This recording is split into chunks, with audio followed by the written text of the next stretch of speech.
Anas bin Malik radhiyallahu anhu menceritakan, pada suatu saat Rasulullah SAW mengundang para sahabat untuk menghadiri walimah pernikahan dengan istri beliau, Zainab binti Jahsh. Acara sudah selesai, tetapi sebagian dari sahabat belum pulang.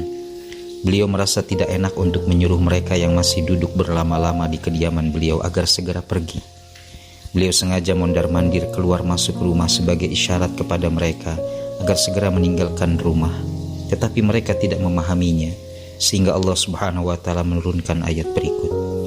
Wahai orang-orang yang beriman, janganlah kamu memasuki rumah-rumah Nabi kecuali bila kamu diizinkan untuk makan dengan tidak menunggu-nunggu waktu masak. Tetapi jika kamu diundang, maka masuklah, dan bila kamu selesai makan, keluarlah kamu tanpa asyik memperpanjang percakapan. Sesungguhnya yang demikian itu akan mengganggu Nabi. Lalu Nabi malu kepadamu untuk menyuruh kamu keluar, dan Allah tidak malu menerangkan yang benar. Rasulullah SAW lebih pemalu dari seorang gadis perawan yang berada di dalam pingitan. Jika beliau tidak menyukai sesuatu, maka akan diketahui dari wajahnya. Ayat dan hadis tersebut menerangkan tentang sifat malu yang dimiliki Rasulullah SAW. Selayaknya kita meneladani beliau dengan sifat malu tersebut. Sifat malu adalah bagian dari iman, sebagaimana dikisahkan bahwa suatu saat Rasulullah SAW berjalan melewati salah seorang sahabat dari kaum Ansor yang sedang memberi nasihat kepada saudaranya tentang malu. Beliau mendengar dan bersabda, biarkanlah dia dengan sifat malunya itu, karena sesungguhnya malu itu bagian dari iman.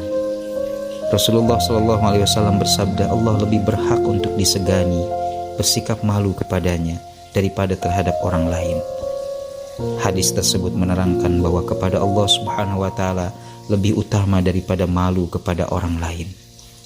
Malu kepada Allah Subhanahu wa Ta'ala akan mendorong seseorang untuk selalu mentaatinya dalam keadaan di tengah khalayak ramai atau saat sendiri, merupakan perwujudan dari mengenal Allah Subhanahu wa Ta'ala dengan segala sifat maha besarnya, menyadari bahwa dia selalu melihat dan mengawasi apa yang dilakukan, juga mengetahui semua isi hati dan pikiran. Seseorang akan merasa malu melakukan perbuatan dosa, melakukan kesalahan atau berakhlak yang tidak baik jika dilihat dan diketahui oleh orang lain. Bisa juga malu karena kelemahan atau kekurangan diri sendiri.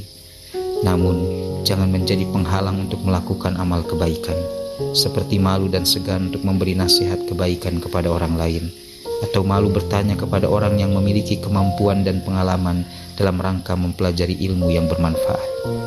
Rasulullah SAW bersabda, sesungguhnya di antara ucapan kenabian pertama yang diketahui manusia adalah, jika kamu tidak malu, maka berbuatlah sesuka hatimu. Berkaitan dengan hadis tersebut, Imam Nawawi menjelaskan, jika kamu ingin melakukan sesuatu yang tidak menjadikan malu kepada Allah dan manusia, maka lakukanlah. Tetapi jika tidak demikian, maka jangan dilakukan.